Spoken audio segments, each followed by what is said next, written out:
Now, I know what you're thinking. It's a weird, stupid question to even ask. But somewhere along the way, I got completely swept up in the idea of analyzing this weird, stupid question as seriously and methodically as possible. And in the end, what I discovered is this entire world of linguistic analysis and consumer trends and furniture.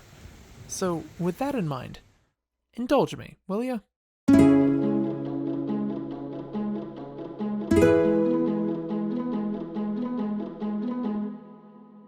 Now let's not waste anyone's time here. You and I both know the answer to this question is no, IKEA is a furniture store. But let's put that aside for a moment and entertain the premise. Let us employ full use of death of the author and ignore the stated purpose of these spaces. We are going to take a clean room approach as we construct our impressions of what we experience from within. So with that in mind, here's my basic plan of attack. What is a theme park? What is an IKEA? And how can we nudge those two definitions closer to each other until they're kissing and making smoochy noises? It's going to be a swell video, and at no time will we be getting sidetracked by any irrelevant tangents. We've got our work cut out for us, so let's unpack this thing. Now, even though I know this is the one subject of which I can be pretty much assured you're coming into this exercise with prior knowledge, let's go through the elevator pitch. IKEA is a furniture store chain known for its aggressive Swedish branding, assembly-required furnishings, and unique retail experience. Most stores follow the same rough outline, so let's walk through it. A trip to IKEA typically begins in a large space like this one, where your eye is immediately drawn to this inviting escalator that beckons you upstairs. Were we to stay down here, we'd find some hidden shortcuts to places that we'll get to later, as well as the drop-off point for Smallland, a space for kids to enjoy while their parents shop. Put a pin in that. Climbing the escalator, we arrive at the showroom. Up here, we can follow the arrows on the floor as we snake through the linear floor plan. In addition to areas showing varieties of items, like this wall of couches, we also encounter vignettes like these, mock rooms, showcasing how IKEA furniture can be used to create an organized, beautiful, and functional home. It's at this point in the process that you're obligated to walk through each one, briefly pretend you're the person who lives here, and experience the euphoria of finally having all the things you need to live a fulfilling life. You're invited to write down the names of any items you like up here, for later. Continuing through the showroom takes us on a journey through every room of the house, punctuated by walls of desks or beds or whatnot, eventually transitioning into kids' furniture before finally arriving at many shoppers' primary destination, the restaurant. IKEA's food offerings, which trend Scandinavian but won't scare off your kids/Republican grandparents, are served cafeteria style. Were you just looking for a cheap meal, you can bypass the showroom altogether and get right here from the escalator, but doing that would be denying yourself the fun of looking at all the tiny little fake apartments, and it really is the least you can do for them in exchange for meatballs with a little Swedish flag stuck in them. So let's eat.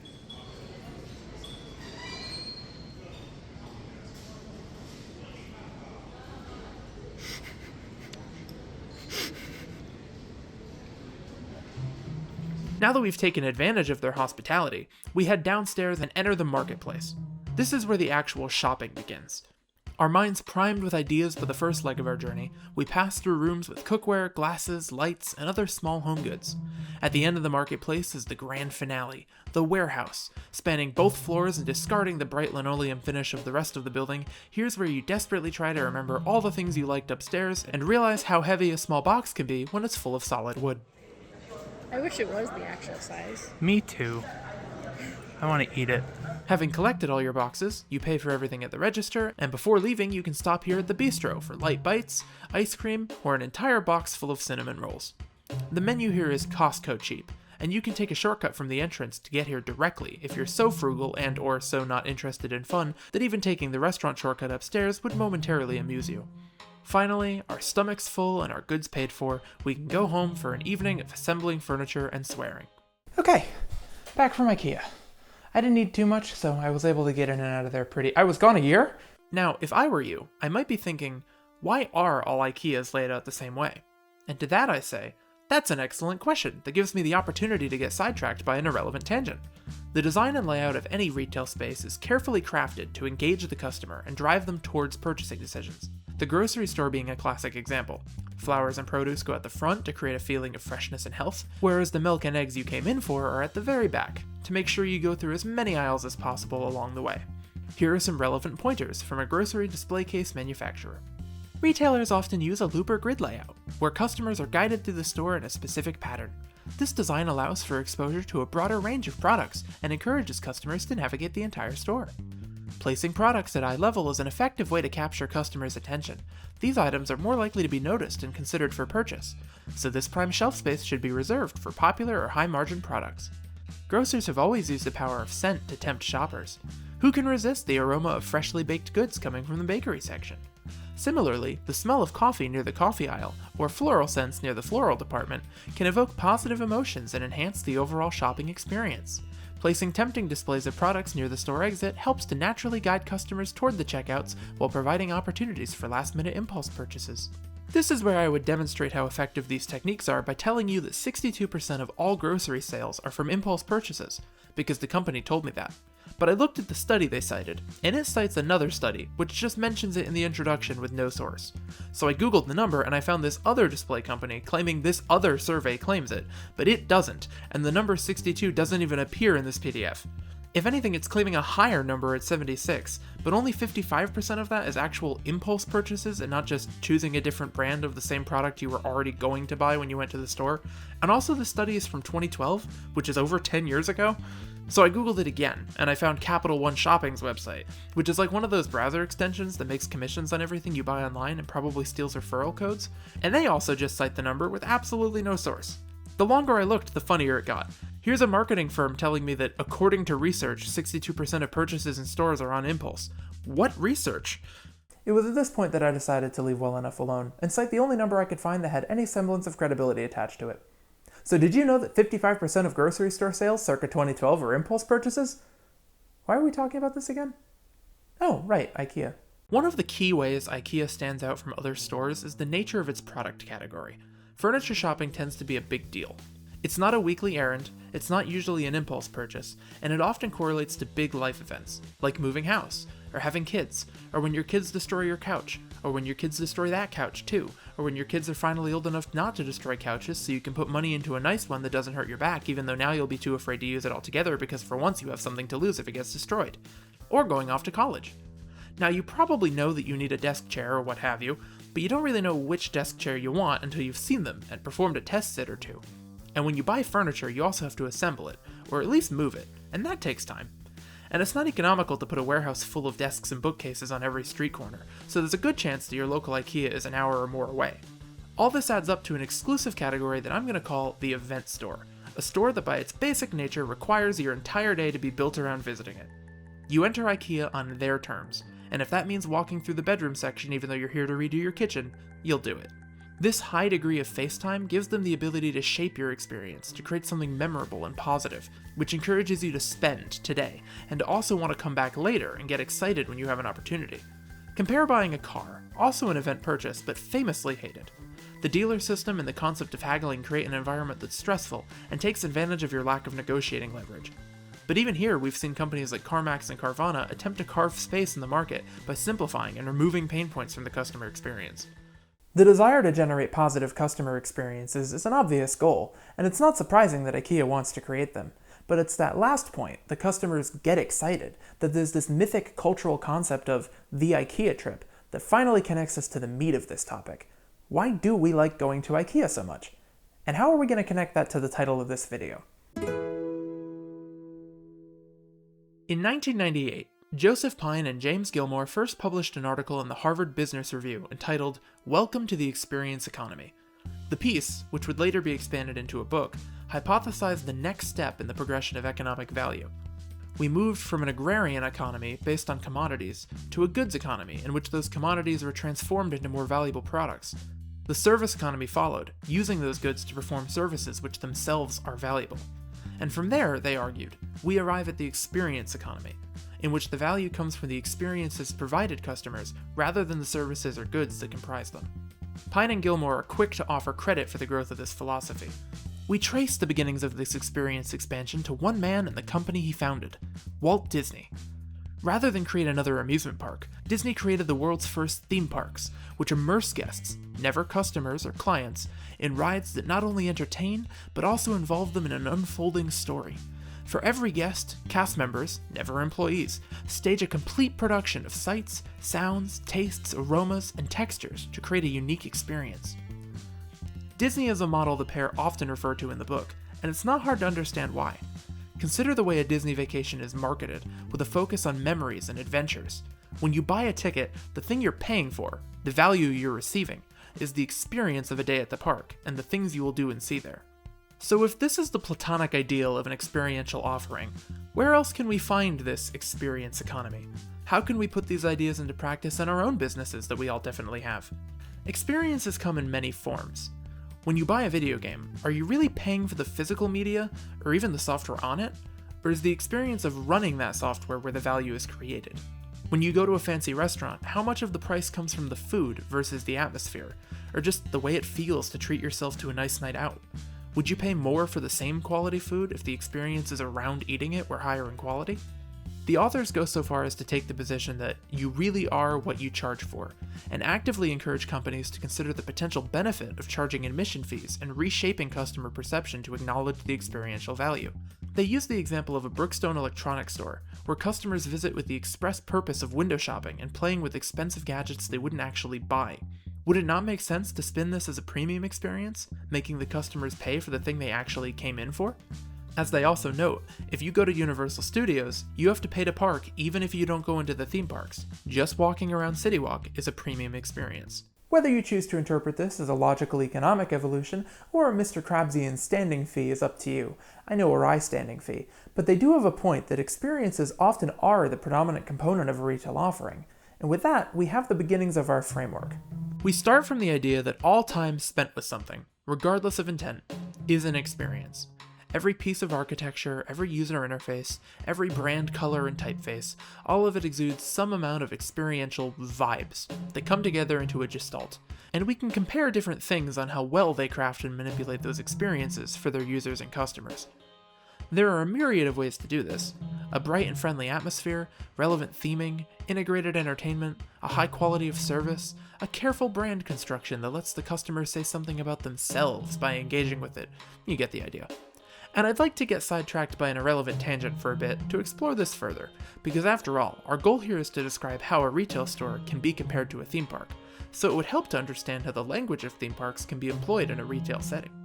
Perhaps the most straightforward example I can think of is the maximalist design principles of the 90s, a time when shopping malls looked like this, movie theaters looked like that, everything had superfluous bumps and ridges and colors, and celebrities kept opening themed restaurants. Hey, person playing Balatro while listening to me, you just missed a visual gag. This is the most direct approach to fulfilling the assignment. Borrow elements from theme parks, you say? Here's a giant fiberglass swoosh hanging from the ceiling. Here's a restaurant where you're going deep sea diving. McDonald's has an animatronic in it. Literally just design everything like it's supposed to go into a theme park. It is for this reason that the 90s was the height of human culture, and I will not be accepting questions at this time. Even today, there are lingering threads of this approach to be found. Lots of regional supermarket chains love doing this fake outdoors marketplace gimmick, and some of those themed restaurants are still around. Another example that I was going to mention anyway, but also does come up in the book, which makes me look like a plagiarist hack, is actually a competitor to IKEA. Jordan's Furniture is a northeastern chain of furniture stores that take advantage of the same innate qualities that IKEA does. You have to make a day out of going to a furniture store anyway, so there's a lot of value in attracting people to drive out to you instead of someone else. Jordan's, whose tagline is extremely on the nose, does this by literally building attractions into their stores. You can sort their locations map by which attractions each store offers. IMAX theaters, ropes courses, a yearly Christmas village, whatever Beantown is, laser light shows. The location I went to growing up even featured a 4D theater, which for some reason they called the Motion Odyssey machine. It has spent most of its life playing the Polar Express during the holiday season, though it appears to be weirdly, prominently broken at the moment. I experienced it once as a kid. We watched a Pokemon-themed movie that I have since come to learn is lost media. So if you also got to watch Pokemon 4D, Pikachu's Ocean Adventure, let's meet up in the comments to make fun of everyone else who didn't get to see it. Jordan's makes entertainment a core part of its business. It goes well beyond the experiential realm of themed restaurants, and basically acts as a Dave & Buster's, but with end tables and mattresses. Excuse me, I have a question. How does this relate to IKEA? Right, the topic. Obviously, IKEA uses modern, clean theming to provoke positive associations, and their prices make you feel like you got a good deal, which is a powerful thing. They also get a lot of mileage out of marketing their flat pack furniture format. It can be fun to put something together, and satisfying when it's complete. Emphasizing it helps us connect those good feelings together, so we get excited before we even leave the store. But in my opinion, the key distinction that IKEA uses is its linear floor plan. You are forced, well, strongly encouraged, to complete the entire layout. You don't really shop at IKEA, you go through IKEA. It's pretty much exactly a walkthrough attraction, say a haunted house, or one of several Disney attractions in the alternate universe where they never figure out how to build the Omnimover. The principles are the same. Because we know the guest will be seeing everything in order, we can design that order to best tell the story, as it were. And if they linger too long, we can scare forward.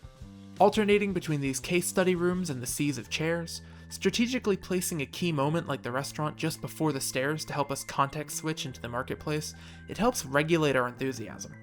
And just the idea that we have to walk through the whole thing means we end up treating the store as a single consistent experience.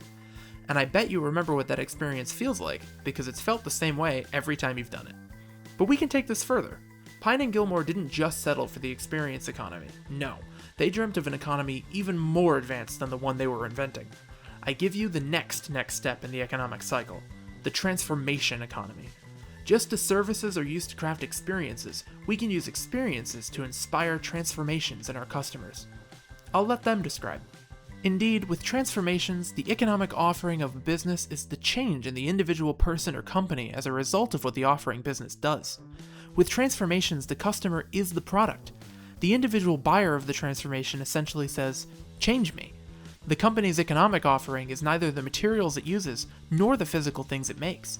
It's neither the processes it executes, nor the encounters it orchestrates. When a company guides transformations, the offering is the individual. When we go to IKEA, we aren't just looking for furniture. Dig deeper and you'll find that on some level, we're looking for ourselves. Okay, but seriously, have you ever seen a desk organizer and thought to yourself, maybe if I had this, I could finally get organized? Extrapolate that feeling. Why does IKEA have a whole bunch of fake rooms and tiny apartments to walk through? It's not just to contextualize the products, it's to inspire us to change our living spaces. The little patio area fills my mind with visions of evenings spent sitting out there. The kitchen scenes make me imagine how easy it would be to cook with all these convenient features.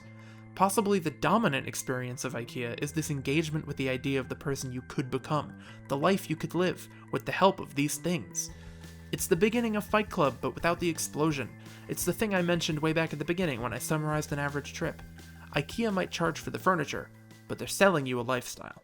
Okay, so we learned that IKEA creates experiences for customers using the same principles that theme parks do, and along the way, we learned about economic theory and Pokemon Lost Media for some reason. Is that enough to call IKEA a theme park yet? Let's see if we can make it fit. I pose a challenge to you, viewer. Close your eyes. No peeking. Now, picture a theme park. Now open your eyes, because I already put a picture of Disneyland on the screen. I mean, it is the example here. It's the first, it's the best. Disneyland and its sister Magic Kingdom are the benchmark everyone else is measured against. So let's start there. What does a day at Disneyland have in store for us? It's made up of themed lands and spaces that inspire our emotions.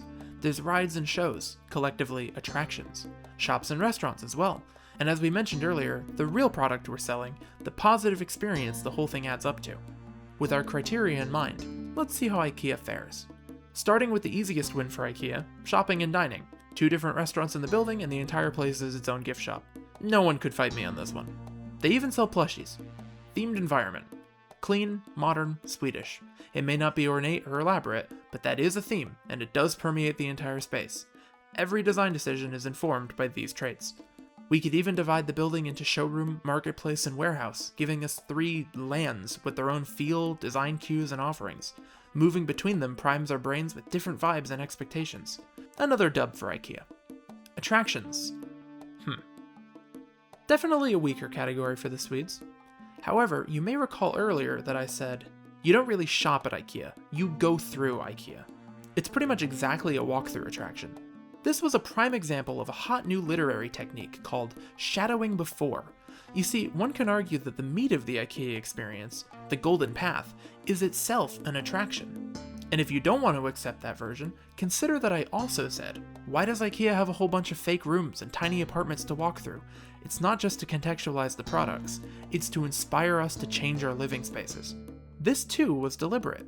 If you don't treat the walkthrough as an attraction, consider that the fake rooms are themselves individual servings of the emotions IKEA inspires, spread throughout the experience like rides on a park map. Still not convinced? Recall even earlier when I said, as well as the drop-off point for Smallland, a space for kids to enjoy while their parents shop. Put a pin in that. Let's address that pin, shall we? Smallland is a dedicated kids space within IKEA, designed to give parents the opportunity to complete their shopping while their children play under the supervision of employees. Smallland is highly themed in the traditional sense, specifically to the idea of shrinking down and exploring an outdoor area at small scale, and is explicitly intended for entertainment and play. If I may turn your attention to this old map of Disney's Hollywood Studios, universally regarded to be a theme park, you will notice down here a listing for the now defunct Honey, I Shrunk the Kids movie set adventure, a playground themed to the idea of shrinking down and exploring an outdoor area at small scale, listed on this map as an equal experience to the rides and shows of the park. You thus must accept that, at least for kids of the appropriate age to be dropped off at Smallland, IKEA has a qualifying attraction. I rest my case. Themed spaces, attractions, shops, and restaurants. IKEA is a theme park. Well, there is one last category I mentioned. The overall experience. We already know that IKEA inspires positive emotions. As we've discussed, a trip to IKEA is seen as an exciting use of a day for many people. We did a whole thing about it when we got sidetracked by the grocery store bit. People love going to IKEA. But qualitatively, are those positive experiences comparable to the ones given by a Disneyland, or even a California adventure? Is it possible to compare these things? Is there some missing ingredient here that defines a theme park that I've failed to account for in my analysis? We'll have to work our way up the chain a bit. It is once again time to get sidetracked by an irrelevant tangent, to discuss a topic that has been looming over this entire video thus far, the idea of categorization itself.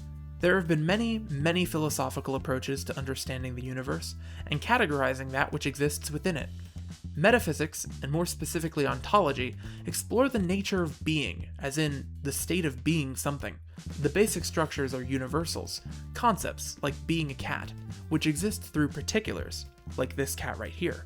A particular chair and a particular table share the universal of being furniture. You get the idea. Perhaps more relevant to our discussion is taxonomy, a term originating in biological classification, but more broadly referring to the construction of categories, and often a hierarchical structure relating them. It is through taxonomy that we can take an arbitrary thing, find an appropriate box, and stuff it in. Take, for example, the periodic table. For any atom we find in the universe, we can place it into precisely one of these categories, based on an observable fact of its existence, its number of protons. But beyond this most basic of classifications, at literally the atomic level, we run into some interesting problems. Even within the table itself, many of the expected behavioral trends of elements have notable exceptions. Higher atomic numbers correlate to higher atomic masses. So why is cobalt heavier than nickel? In nature, the most common isotopes of each have different amounts of neutrons, which pushes one above the other. Even in the rare case where we can objectively categorize, those categorizations are not objectively thorough. It is here that we begin to uncover the problem with our exercise. It is not that IKEA is or is not a theme park, it is that no such concept objectively exists. There is no exact measurement, no recipe, that denotes a theme park. Must a theme park be outdoors? Not if the ones in the Middle East count. Does it need a roller coaster? Epcot didn't have one for the first 40 years of its existence. Evermore didn't even have rides. Must it charge an admission fee? Nobles doesn't. Is Kings Island a theme park? Many would instead call it an amusement park, but it does have lands, which purport to have themes. What is an amusement park then? And is a carnival a theme park? And if not, why is the media calling this Mr. Beast thing a theme park? What do words mean? Fearing for my sanity, I read another book, Power of Position, Classification in the Biodiversity Sciences by Robert D. Montoya. Fortunately, it has lots of words. About words. Montoya takes us through a slew of examples of the ways in which we shape the world around us, and our understanding of it, through taxonomy. An early example describes the Australian dingo, famous in America for eating a baby that one time, famous in Australia for eating livestock. The thing about the dingo is, there's debate as to their origin. As Montoya writes, is the dingo an ancestor of a wild, untamed dog, or is it, in fact, a feral, domesticated dog that has been reintroduced into the wild? This is a question that does not have an objective answer, and where we choose to categorize them has large implications on what happens next. If they're just feral dogs, farmers will push for them to be treated as pests, but if they're their own species, they will be deemed worth protecting. No matter how you feel about the dingo, you must realize that the only difference between these two realities comes down to which side of the line biologists ultimately choose to place them on. This idea, that classification is a form of power, is obviously the thesis of the entire piece. The world we live in simply exists, but it is humanity that uses language to describe it, and the uncomfortable truths are that language is and always will be an abstraction of that world, and worse, that the language we have access to shapes the ways we are inclined to think. Montoya says it better than I can. One of the greatest powers of the classifier is, quite literally, to make concepts and entities exist within a system, to instantiate concepts as tools for their description and conduits for information access. To classify is to have the power to create a concept within a system, as well as the power over how people both conceptualize that system and subsequently use that system to access resources. All the concepts and entities that we include in classifications are socially produced, even if their articulation is part of an empirically based scientific process. To say that there are no natural categories is to claim that all attempts to fragment the world into disparate entities is, and always will be, an artificial activity. So the answer is clear. There's no such thing as a perfect category. A theme park is an observed concept, and we can pick and choose attributes all day to try to find a definition that includes everything you think is a theme park and excludes everything you think is an IKEA. But at the end of the day, that definition is yours. And sure, my definition might confuse people now, but if enough people start to see it my way, in a generation's time, we'd change what the term means in the average person's mind. But let's be honest here, this is all a bit. I'm not trying to change anyone's mind about theme parks. For you see, we've been sidetracked on an irrelevant tangent for some time now. Quick question, what is a woman? Step 5. This video was trans the whole time and I got you. It's too late. You've already given me engagement. You can't leave now. Montoya, bring in the evidence. We think about how the natural world is organized into species taxon compartments that fit, ever so neatly, into an evolutionary hierarchy. The world is, in fact, messy and continuous, and certainly not situated to easily compartmentalize in any natural or essential sense. And yet, the classificatory representations we produce display them as if they are. We've already discussed how categorization is, by necessity, abstractive, and how, even at the atomic scale, rules and trends that make sense on paper do not survive contact with natural reality. We've even talked about how the classification of a population is, regardless of intent, a political action, as it incurs consequences for that population on a grander scale. We have done all the legwork to say this much. Gender, regardless of any perceived basis in objective truth, is a socially derived categorization that is fundamentally political in its societal enforcement. Find a definition of man or woman that includes everything you think counts and excludes everything you think doesn't, and that definition will be yours alone. And truthfully, it'll probably be biologically wrong anyways. We don't even know if a dingo is the same species as a dog. I'm pretty sure biology is less cut and dry than you think. I know what a theme park is, because when I see one, it feels like a theme park. And whether or not you want to admit it, that's the same exact process you use to gender every single person you've ever met. The way you think about gender is informed by the language you've been given to think about gender, and it might be time for you to interrogate that. I'd like to turn again to power of position for another quote. This one might run long. Two distinct powers of classification are most pertinent to my broader argument: epistemic power and material power. To have epistemic power is to have the capacity to control how others think about, express, and situate themselves in the world and in relation to others.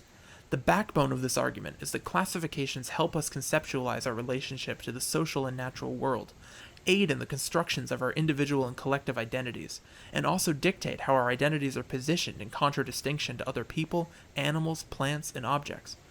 To be categorized as LGBTQ+ or disabled, for example, is to also experience daily reminders of one's minoritized and disadvantaged position in society. To be classed in these categories is to be limited in terms of both our epistemic potential and our material potential. In the material world, being transgender might impact our ability to use public restrooms in some states, not to mention the physical violence that people experience when expressing these identities faithfully to the world. Materially, classifications can inhibit us from certain infrastructural or organizational opportunities and dictate how we navigate the social world. Such derivative effects are central to the powers of classifications. Louder for those in the back. Balatro guy, tune back in. Such derivative effects are central to the powers of classifications. The way we choose to conceptualize, categorize, and classify the world around us shapes our perception and cognition of that world. And those choices have real political, societal power that can be wielded to benefit or harm large swaths of the population. If perception is reality, it stands to reason that we should be very, very careful of the world we choose to perceive. I can't make you share my perceptions any more than you can make me share yours, but I hope for your sake that you find it in yourself to take a step back and understand the abstractions that are at the foundations of your worldview. Even if you come out the other end thinking the same things, you'll come out understanding why you think those things. Alright, I've said my piece. I think it's time we brought this home. We've been on a wild ride this time, my friends. From unsourceable statistics to whatever Beantown is, we have needlessly examined every facet of this topic and mined every last ounce of material out of the title of this video. We've learned about the power of experiences and the power of language. It's time to make the call. After all that, is IKEA a theme park? Probably not. But at the end of the day, it is a place that I have fond memories of. And maybe that's theme park enough. So the next time you're at the shopping mall, or in the car, or standing in the rain, remember to take joy in the little things, those tiny experiences that make up the roller coaster we call life. When you think about it, the whole world really is your IKEA. And me, I'm going to build a bookshelf.